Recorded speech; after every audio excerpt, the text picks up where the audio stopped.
ஈரோடு கிழக்கு தொகுதி இடைத்தேர்தல் முடிவுகளை பார்க்கிறப்ப கிட்டத்தட்ட ஒரு 9 மடங்கு திமுக. முதல்ல 18,000 2ன்னு இருந்தது, இப்போ 3,024 பார்க்கிற போது 9 மடங்கு அதிகமா இருக்கிறத பார்க்க முடியுது. நீங்க எப்படி எடுத்துக்கிறீங்க இதை? நான் இதை ஒரு முன்னேற்றமாக தான் பார்க்குறேன். ஏன்னா நீங்கள் நாங்கள் பெற்றிருந்த வாக்கோட ஒப்பிடும்போது 6.5 விழுக்காடு 8 விழுக்காடு வரைக்கும் தொட்டிருந்தோம் பொதுவில். இந்த வாக்கு விகிதத்தை பார்க்கும்போது 14 விழுக்காடு வரைக்கும் வரலான்னு இருக்கு.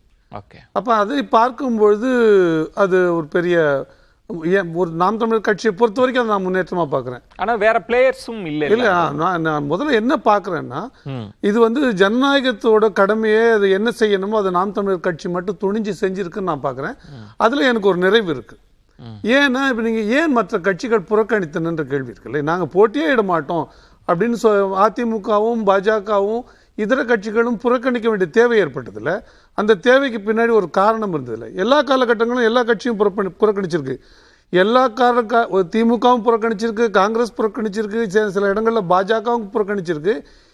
எல்லா கட்சிகளும் புறக்கணிச்சிருந்தாலும் புறக்கணிப்புகளுக்கு காரணம் ஒன்றாக இருந்தது. அந்த ஒற்றை காரணம் என்னன்னா, ஆளுங்கட்சி என்கிறது பணத்தை கொடுக்கும், தன்னோட இயந்திரத்தை பயன்படுத்தும், அரசு இயந்திரத்தை பயன்படுத்தும் இருந்தது. அந்த அச்சத்தின் காரணமாக தான் மற்றவர்கள் வெளியேறினார்கள். ஆனால் அப்படி விட்டுவிடுவது ஜனநாயகமாகாது. கம் வாட் மே, எது வேணா இருக்கட்டும், அதை நம்ம எதிர்கொள்வோம். அது கடமை நமக்கு இருக்கு. அந்த வகையில் இந்த தேர்தலில் போட்டியிட்டதே நான் பெரிய நிறைவாக கருதுறேன். நான் உங்கள் பார்வையில் கடந்த முறையை காட்டிலும் இந்த முறை உங்களுக்கு ஒரு 14% எதிர்பார்க்கிறேன். 14% 16% இப்பத்தி கணக்குப்படி நான் கணக்கு போட்டு பார்த்ததில்ல. கருத்து கணிப்புகள் 16, 18, 22 வரைக்கும் கூட சொல்லப்படுது.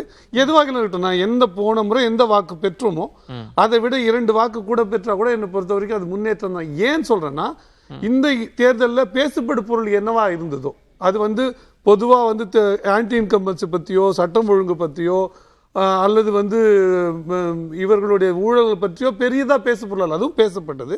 ஆனால் அது பிரதான பேசு பொருளாக இல்லாமல் கோட்பாட்டு அடிப்படையில் பெரியாரியமா, தமிழ் தேசியமா, திராவிடமான்றதை பற்றி தான் பேசு பொருளாக. அப்போ இது இதுவரை அரசியல் வெளியில் இந்த 50 ஆண்டு காலத்தில் யாருமே முன்னெடுக்காத ஒரு கோட்பாட்டு பொருள். அந்த நீங்க சொல்றது ரெஃபரண்டம் அப்படின்றது தமிழ்நாடு முழுமைக்கும் எல்லா கட்சிகளும் களத்துக்கு வந்த பிறகு நீங்க அந்த தத்துவார்த்த போட்டியை வச்சு அதில் வாங்குகிற வாக்குகள் தானே உண்மையான ஆசிட் டெஸ்டா இருக்க முடியும்.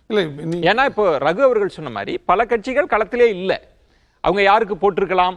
இப்போ அதிதீவிர திமுக எதிர்ப்பு அப்படின்றதுக்காக அதிமுகவினர் உங்களுக்கு கூட வாக்களிச்சிருக்கலாம். திமுக எதிர்ப்புன்றது பிரதானமா இருந்திருக்கலாம்.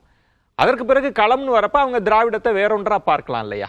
இதை ஆசிட் டெஸ்டா எடுத்துக்க முடியுமா? இல்லை, ஆசிட் டெஸ்ட்னு நான் சொல்லலை. ஆனால் அது பேசப்படும் பொருளுக்காக பொதுவா யாரும் எடுத்து அதை கையாளக்கூடிய விஷயம் இல்லைன்னு நான் சொல்றேன்.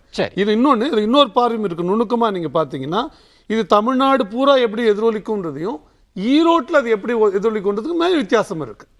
பொதுவில் இது வட மாநிலங்கள் எப்படி இருக்கும், தென் மாநிலங்கள் எப்படி இருக்கும், கிழக்கு மாவட்டங்கள் எப்படி இருக்குன்ற பார்வைக்கும் நீங்க ஈரோடுன்னு அவங்க பெரியார் மண் சொல்ற இடத்துல இந்த பேசு பொருளை பேசும்போது அதோட விளைவுகள் நீங்க அப்படி பார்த்தீங்கன்னா, பாஜக அப்படின்றது அதிதீவிர உங்களை காட்டிலும் தீவிர பெரியார் எதிர்ப்பை முன்வைக்கிறது தான்.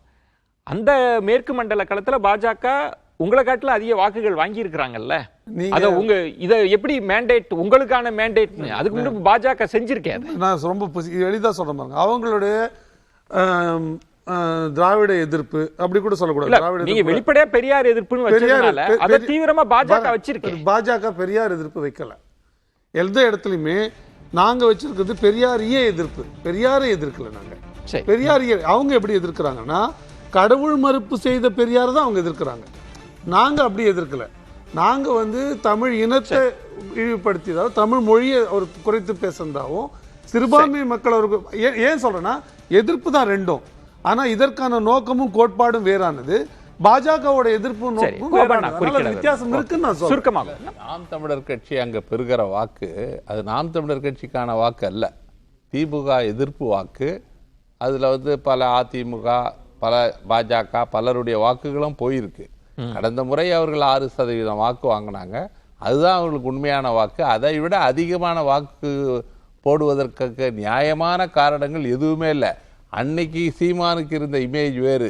இப்போ பெரியாரை கடுமையாக எதிர்த்து பெரியாரா பிரபாகரனா என்று பரப்புரை மேற்கொண்ட அந்த ஈரோட்டில் அவருக்கு மிகப்பெரிய பாடத்தை கற்பிப்பார்கள். அதில் வாக்கு இன்றைக்கு அதிகமாக பெறுகிறார்கள் என்றால் அதற்கு காரணம் மற்ற கட்சிகள் போட்டி போடல. ஏன்னா ஒரு கட்சி ஏன் போட்டி போடலன்னா அதிமுகலாம் இந்த தேர்தல் நின்று தோற்க போகிறது உறுதின்ற காரணத்தினால போட்டி போடல.